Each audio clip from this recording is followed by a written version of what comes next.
बिस्मिल्लाहिर्रहमानिर्रहीम, अस्सलाम वालेकुम। आज मैं आपको बहुत ही मज़ेदार कोफ्ता पुलाव बनाना सिखा रही हूँ। ये बहुत ही क्विक रेडी हो जाता है, बहुत मज़ेदार बनता है। तो चलिए आइए जल्दी से बनाना स्टार्ट करते हैं। यहाँ पर मैं 1 कप ऑयल ले रही हूँ। तो यहाँ पर ये जो कोफ्ते मैंने बाहर निकाले थे ये नॉर्मल टेम्परेचर पर आ चुके हैं। इसे गोल्डन ब्राउन होने तक फ्राई कर लूँगी। आप भी सोच रहे होंगे कि कोफ्ते कहाँ से आ गए। जूसी कोफ्ते बनाकर फ्रीज़ करने की वीडियो करने के मैं ऊपर शेयर कर दूँगी, तो आप इसको आराम से बैठ कर देख सकते हैं।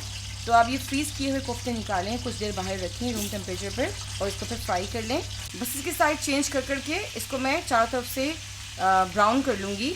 पैन मैंने चेंज कर दिया था क्योंकि वो नॉन स्टिक नहीं थी, तो उसमें चिपक रहे थे कोफ्ते। ये देखिए बस ये फ्राई हो गए हैं, मैं इसको निकाल रही हूँ। ये देखिए सारे कोफ्ते मैंने फ्राई कर लिए हैं। कोफ्ते मैंने फ्राई कर लिए हैं। अब उसी ऑयल में मैं यहाँ पर प्याज फ्राई करूँगी। 3 बड़े साइज़ के प्याज मैंने चॉप कर लिए हैं। इसको मैं गोल्डन ब्राउन होने तक फ्राई करूँगी। ये देखिए प्याज गोल्डन ब्राउन हो गए हैं। इसमें से आधे प्याज मैं निकाल लूँगी। अब 2 खाने के चम्मच अदरक लहसुन का पेस्ट डाल रही हूँ इसमें मैं, और थोड़े से साबुत गरम मसाले जिसमें ये 3 तेज़पात के पत्ते हैं, 1 दालचीनी, इसके भी 2 टुकड़े कर लूँगी, 2 बड़ी इलायची, 5 छोटी इलायची, 1 चाय का चम्मच ज़ीरा, तकरीबन 12 से 15 साबुत काली मिर्चें और 6 से 7 लौंग डाल रही हूँ। बिस्मिल्लाहिर्रहमानिर्रहीम। इसको बस मैं कुछ सेकंड्स फ्राई कर लूँगी। 1 बड़े साइज़ की हरी मिर्च लेकर मैंने इसको काट लिया है। इसमें तेज़ी बिल्कुल भी नहीं है। 3 दरमियाने साइज़ के टमाटरों को मैंने कट कर लिया है। ये डाल दूँगी इसमें मैं। 2 चाय के चम्मच इसके अंदर मैं हिमालयन नमक डाल रही हूँ। इसको मैं 4 से 5 मिनट अच्छे तरीके से कुक कर लूँगी ताकि ये टमाटर सॉफ्ट हो जाएं, और फिर मैं आपको दिखाती हूँ। तकरीबन 3 से 4 मिनट मैंने इसको कुक कर लिया है। अब इसके अंदर मैं 4 खाने के चम्मच दही डाल रही हूँ, तकरीबन ये 200 ग्राम्स के बराबर है। 1 खाने का चम्मच कुटी हुई लाल मिर्च, 1 चाय का चम्मच कुटा हुआ सूखा धनिया, 1 चाय का चम्मच गरम मसाला पाउडर, ये डाल के मैं अच्छे तरीके से इसको मिक्स कर लूँगी और 2 से 3 मिनट इसको मैं कुक कर लूँगी। 3 से 4 मिनट हो गए मुझे इसको भूनते हुए। अब ये जो कोफ्ते मैंने फ्राई किए थे ये इसके अंदर डाल दूँगी। बिस्मिल्लाहिर्रहमानिर्रहीम। और ये हरा धनिया और पुदीना, बस इसको 4 से 5 मिनट मैं कुक कर लूँगी और फिर मैं आपको दिखाती हूँ।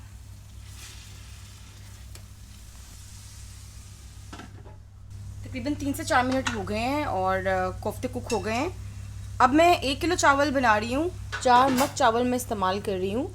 4 मग मेरे 1 किलो चावल के बराबर हैं, तो उसके हिसाब से मैंने यहाँ पे 6 मग पानी डाल दिए कि 1.5 गुना, क्योंकि मेरे पुराने चावल हैं, बासमती चावल मैं इस्तेमाल कर रही हूँ पुराने, तो चावल के मुकाबले में पानी 1.5 गुना ज़्यादा यूज़ होता है। तो मैं 1.5 गुना ज़्यादा पानी डाल रही हूँ, यानी कि 6 मग पानी डाल रही हूँ।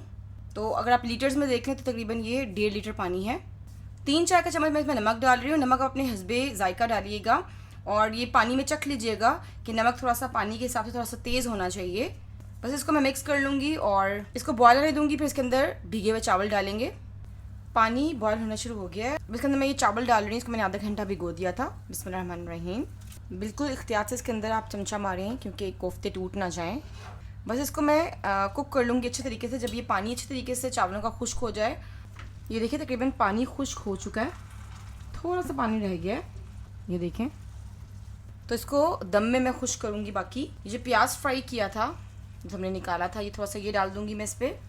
और यहाँ पर मैंने 1 चाय का चम्मच केवड़ा एसेंस लेकर उसके अंदर मैंने थोड़ा सा लाल और थोड़ा सा पीला फूड कलर डाल दिया है। तो इसको मैं थोड़ा थोड़ा डाल दूँगी चारों तरफ और इसके नीचे तवा रख के इसको तकरीबन 15 मिनट दम दे दूँगी।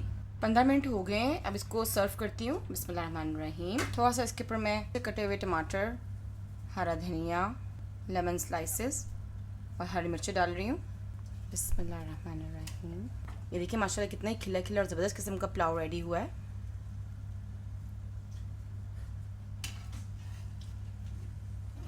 ये लीजिए बहुत ही खुशबूदार और मज़ेदार कोफ्ता पुलाव रेडी है। जाने से पहले एक हदीस पाक आपसे शेयर करती चलूँ। हज़रत सहल बिन साद रज़ियल्लाहु अन्हु फरमाते हैं कि जनाब रसूलुल्लाह सल्लल्लाहु अलैहि वसल्लम ने इरशाद फरमाया, जन्नत में एक दरवाज़ा है जिसका नाम रेयान है, इससे सिर्फ रोज़ेदार ही दाखिल होंगे।